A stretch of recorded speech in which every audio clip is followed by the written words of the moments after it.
Quarterback was an interesting one. I didn't know who to put number one. Now, Washington is last for me. We're not even really 100% certain who their starting quarterback is going to be. Is it going to be Sam Howell? Maybe it's Jacoby Brissett, who they brought in. I think Jake Fromm is also on that roster, which is kind of funny. Giants got Daniel Jones, but I had to go with somebody who may have won the MVP last year if he didn't get injured. And that is Jalen Hurts. And I get it. This is a collective approach. Football is a team game. It's a little bit hard to distinguish between, oh, well, Jalen Hurts has better weapons. Jalen Hurts has better protection. Jalen Hurts has better this. All of those factors are true, but I still don't believe those factors negate the fact that he was the best quarterback as well, because he was able to maximize that situation and develop since his time at Alabama and his time at Oklahoma. So I was coming down to him and Dak Prescott. So I went with Jalen Hurts number one, and then I went with Dak Prescott, followed by Daniel Jones at a strong three. I think Daniel Jones is at least in the conversation now. I don't think it's ridiculous to at least posit the idea that he is in that conversation. A year ago, I probably would not have said that. But right now, I would go Philadelphia with Jalen Hurts, Dak Prescott with the Dallas Cowboys, who I feel like is still a really good processor, who I don't think has taken the steps that a lot of Dak believers have thought he would take yet. It's kind of stagnated a little bit after coming into the NFL and being like, holy crap, this guy's pretty good. Suffered a couple injuries as well. Daniel Jones third, and then Washington, their entire situation is well behind the other three teams. I think that's fair. I think that's how probably mostly the consensus would view this thing if you were just asking outside of Giants Twitter or Giants Nation, experts who follow other teams in the NFL. But as we always say, and as you've said a lot, Nick, and I agree with you, it's hard for me to trust experts outside the Giants and pining on the Giants or all these other teams when they're not really watching the film. It's not their fault. Like, who could ever watch 17 games a week on film or whatever? It'd be 16 games a week on film. It's not going to happen. Like, no one has time for that. But I think that would be the consensus. My rankings are a little different. I'll start at the top. First overall for me is the Philadelphia Eagles with Jalen Hurts. I think when it comes for Hurts, what it comes down to, Hurts is basically, the way I viewed him last season, a better version, a significantly better version of what Daniel Jones had to offer. He was more dynamic as a runner, is more dynamic as a runner.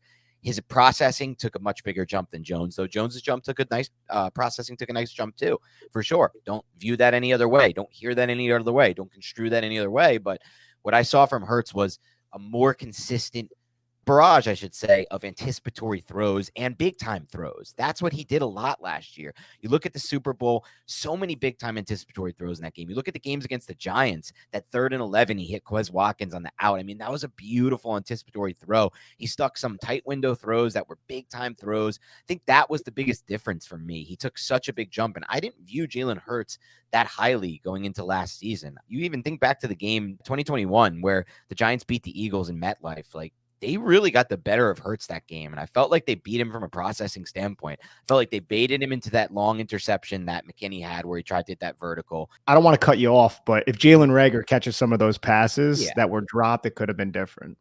It would have been different. The Giants would have lost that game for sure. And they got rid of Reagor and they got in somebody who can catch all those passes. So they don't have to worry about that anymore. But I think even if you factor in what Giants fans want to, what the big time Jones fans want to lay on, which is Hurts has everything. He has this O-line, he has all this true, but still you see just more consistency from a processing standpoint, more consistency from an anticipatory throwing standpoint, most importantly. And the first one you could say, well, it's easy to process when you have a good O-line. The second one, anticipatory throwing, that one comes down to the quarterback. The ball's out fast. You got to throw into space. You got to be on the same page as the receivers, and you got to understand and hope that they're going to be on the same page as you. I thought he made a big jump there.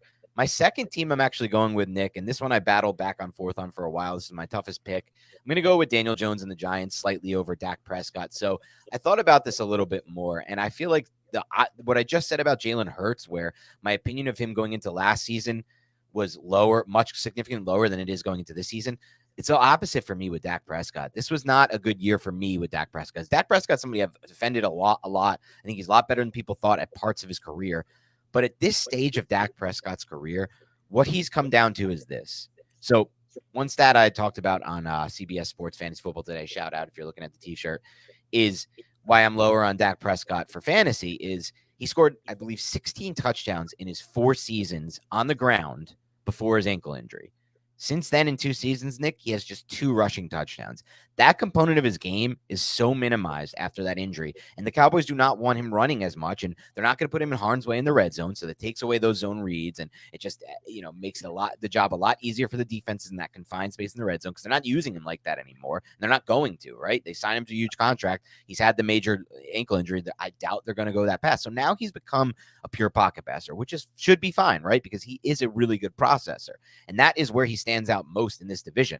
If you had to rank these quarterbacks just on mental processing, Nick, and how they see the field post-snap, Dak Prescott's number 1 for me, and I think he'd be number 1 for you as well. It's his calling card. It's the reason he's made himself into, a quarterback who got paid and has had some good moments in his career, albeit no special moments in the playoffs, but some good moments with really good stats at times, really good stretches of film as well. But now that he's resigned to more purely a pocket passer and doesn't really create off script, if you're going to have that mold, you need to be really, really good finding consistent solutions on third downs. You need to hit big plays. And I don't really think he has a big time arm, Nick. He has an okay arm. It's a capable arm. It reminds me of like Daniel Jones's arm. And I would even make the case I like Daniel Jones' arm better than Dak Prescott, to be completely honest. I think if you just look at how they throw the football, I think Daniel Jones throws a better ball at pretty much all 3 levels, except for maybe the short level. Definitely over the top though. But so now he's a pocket passer who needs to be an elite processor, but he's now also turning the ball over a lot more than he had. And that's the biggest factor for me. You've taken away a lot of his athleticism, what he adds there. You've resigned him to being a pocket processor. That's fine if he's good at processing. But now that he's turning the ball over at such a high rate, and even against the Giants when they had those a defense full of backups that game, everyone was out for that game on Thanksgiving. He threw 2 interceptions. One was Darius Williams. Like what he's become, I think Daniel Jones at this point offers more, because Daniel Jones is finding solutions on third downs with his arm and with his legs. Daniel Jones is protecting the football from being intercepted.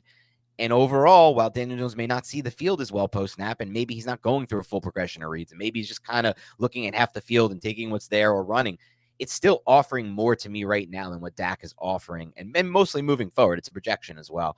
So a slight edge there. And then finally, last in the division is Sam Howell and Jacoby Brissett. Though I will say this, the one note on that team, I think they're going to be in a better quarterback situation this year than they were last year. I think both of those guys are better than people realize and will offer more than people realize.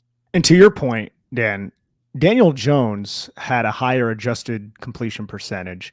He had lower turnover-worthy throws, and he had a higher drop rate.